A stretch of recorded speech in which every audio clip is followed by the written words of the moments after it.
Cape Verde football পরাশক্তি ও সাবেক বিশ্ব champion Spain এবং উরুগুয়েকে ২৬ বিশ্বকাপে রুখে দিয়ে ম্যাচ ড্র করে পুরো ফুটবল বিশ্বকে তাক লাগিয়ে দেওয়া এক রহস্যকেরা ছোট্ট দেশ। আফ্রিকার উপকূল থেকে প্রায় ৬০০ কিলোমিটার দূরে আটলান্টিক মহাসাগরের মাঝে লুকিয়ে থাকা এই দ্বীপটি এতই ছোট যে পৃথিবীর বহু মানুষ এর নাম পর্যন্ত শোনেনি। হয়তো আপনিও এই ২০২৬ বিশ্বকাপেই প্রথমবার দেশটির নাম শুনছেন। কিন্তু কতটা ছোট এই দেশ? এর মোট আয়তন মাত্র ৪,০৩৩ বর্গ কিলোমিটার। হিসাবটা মিলাতে পারছেন না তো?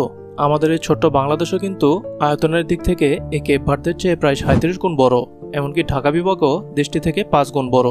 কিন্তু অবাক করা বিষয় হলো, আজ কেপ ভার্দের ভেতরে যত মানুষ বাস করে প্রায় তত মানুষই বিশ্বের বিভিন্ন দেশে ছড়িয়ে রয়েছে। আটলান্টিক মহাসাগরের মাঝে অবস্থিত এই দেশটিতে নেই বিশাল তেলক্ষেত্র, নেই স্বর্ণখনি, নেই বড় কোনো প্রাকৃতিক সম্পদ। তবুও এটি আফ্রিকার সবচেয়ে স্থিতিশীল ও নিরাপদ দেশগুলোর একটি। সবচেয়ে অবাক করা তথ্য হলো, একসময় এই দ্বীপগুলোতে কোনো মানুষই বাস করত না। হ্যাঁ, ঠিকই শুনছেন। আজ যেখানে লাখ লাখ মানুষ বাস করে, কয়েকশো বছর আগে সেখানে ছিল শুধু আগ্নেয়গিরির দ্বীপ আর বিশাল সমুদ্র। ১৪৫৬ সালে পর্তুগিজ নাবিকরা প্রথম এই দ্বীপগুলো আবিষ্কার করেন। তারপর শুরু হয় বসতি স্থাপন।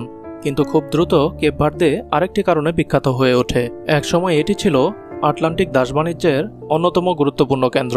আফ্রিকার বিভিন্ন অঞ্চল থেকে মানুষ ধরে এনে এখানে জড়ো করা হতো, তারপর জাহাজে করে পাঠিয়ে দেওয়া হতো আমেরিকায়। আজকের দিনে এই শান্ত ও পর্যটন কেন্দ্রিক দেশটির অতীতে লুকিয়ে আছে সে অন্ধকার ইতিহাস। কিন্তু কেপ ভার্দের সবচেয়ে বড় শত্রু ছিল যুদ্ধ নয়, ছিল প্রকৃতি। এখানে বৃষ্টি খুবই কম হয়, অনেক দ্বীপে মিঠা পানির তীব্র সংকট ছিল। ইতিহাসে একাধিকবার ভয়াবহ দুর্ভিক্ষ দেখা দেয়, হাজার হাজার মানুষ মারা যায়, আর বেঁচে থাকার জন্য অসংখ্য মানুষ দেশ ছেড়ে বিদেশে পাড়ি জমায়। আর সেখান থেকেই জন্ম নেয় একটি অদ্ভুত বাস্তবতা।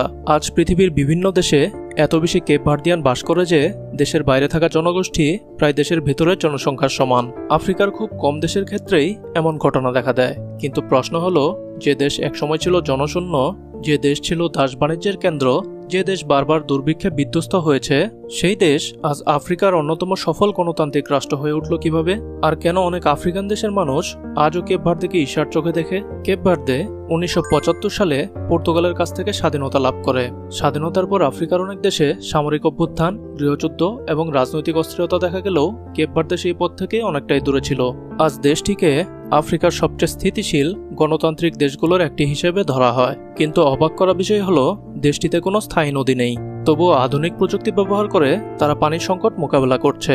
এখন অনেক এলাকায় সমুদ্রের পানি বিশুদ্ধ করে পানীয় জল তৈরি করা হয়। দেশটির অর্থনীতির সবচেয়ে বড় ভরসা হলো পর্যটন। প্রতি বছর লাখ লাখ পর্যটক এখানে আসে। অনেক সময় পর্যটকের সংখ্যা দেশের মোট